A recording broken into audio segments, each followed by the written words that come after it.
If you're incapable of having female friends, you are either a little rascal or a weirdo, right? The little rascals didn't have no girls allowed or whatever, and then only weirdos don't have no female friends. I agree with that. I mean, wait. It's come on.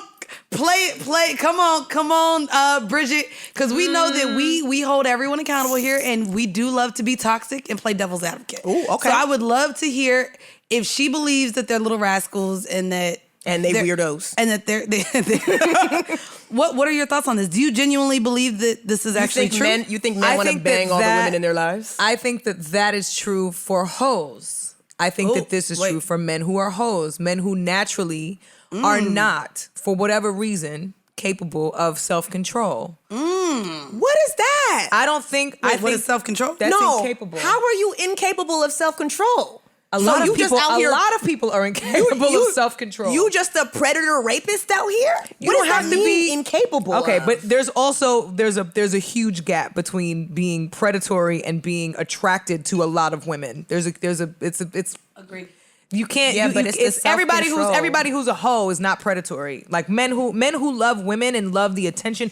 A lot of times, the problem with this way of thinking is that it's narrow It's narrow in the sense that for a lot of men, men don't know necessarily how to read a woman, and so they don't know how to. It's just I'm not excusing the lack of capacity. I just heard men don't know how to read, and that's when I stopped.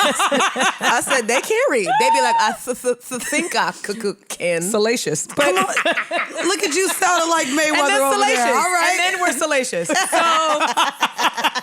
no, I have this is troubling for me for a couple reasons. One, because I remember when we were laughing about like a couple years ago when Mike Pence, former official, that guy, the weird white man with he was saying he does not, as a Christian man who is devout and loyal to God and his wife, can't be in a room alone with another woman that's not his wife and have a conversation. Wait, what? Did you remember that? No. Okay. No. So there was he a said lot this of publicly. Yes. And, what I say, a weirdo.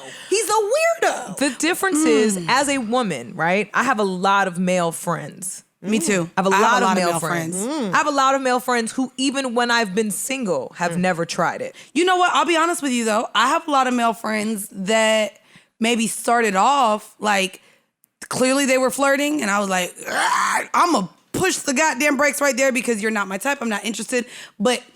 And I've worked really hard with trying to have soul platonic friendships with men. But I'll be honest in saying a lot of those friends still, I think if I were to allow them to get the pussy, they would.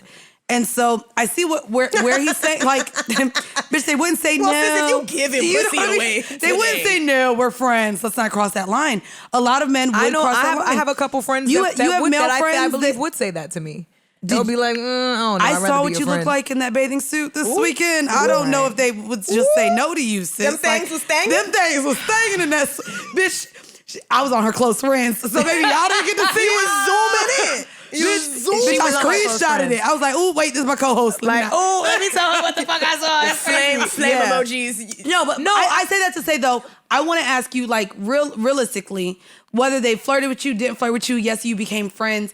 Do you fully believe that any of your male friends, given the opportunity, wouldn't try to advance past a friendship with you? Like you yes. Yeah. I believe that. You think that none would or none wouldn't? I think that in any relationship space, women set the tone, whether it's platonic relationship or romantic relationship. Men are following our lead. But I'm not going to lie. That's kind of what he was saying. But I'm in agreement with that. But I don't think that delegitimizes the idea that there's an actual friendship there. A real friendship there. Because to me, in order to be friends, that means that you have to respect whatever boundary I set. Right. Alex, and if you the my boundary friend, is, I'm not attracted to you and I'm not interested, cool. We also have to be clear that not all men are animalistic and barbaric and so carnal that they desire so much flesh that they're incapable. But that's a cop out. Well, Tristan Thompson does. But no, to me that's a cop out. I just say we're not talking about Jamaican niggas right now.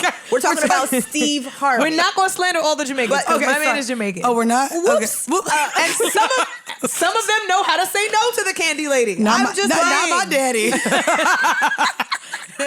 That is I want all the candy. Steve I'm Harvey, just saying, we have to make the distinction between finding someone attractive and being attracted to them. And I think men sometimes lean on the idea, and women run with the idea that if a man finds a woman attractive, that means that he's attracted to her. Because I have male friends that I know for a fact are so superficial that they only want to be friends with attractive women because it attracts other women. Other good-looking women. And it's egotistical. It's wild how ugly some of those men are. Yes. It'd be the ugliest dude with the hottest female friends. But and it's this like, is, but do they that's have money? my point. They have money. But that's my point. Sometimes they don't even have teeth, sis. All they have is what? Audacity. Okay? They have nerve and audacity. And sometimes rent money, and that's why the hot girls be staying at the table. So, I'm serious. Oh, the promoters? Are we talking about promoters now? No. We're just talking about ugly men with money in the club, and there are hot girls at the table. Yeah. It's a lot of those. Hashtag not all ugly men. Some ugly men are nice. Some ugly men are broke. Some ugly men are poor. So let's remember that. I don't want no erasure, no ugly poor man erasure on the podcast. And no discrimination at all. Thrive, flourish, live your life. With your ugly ass.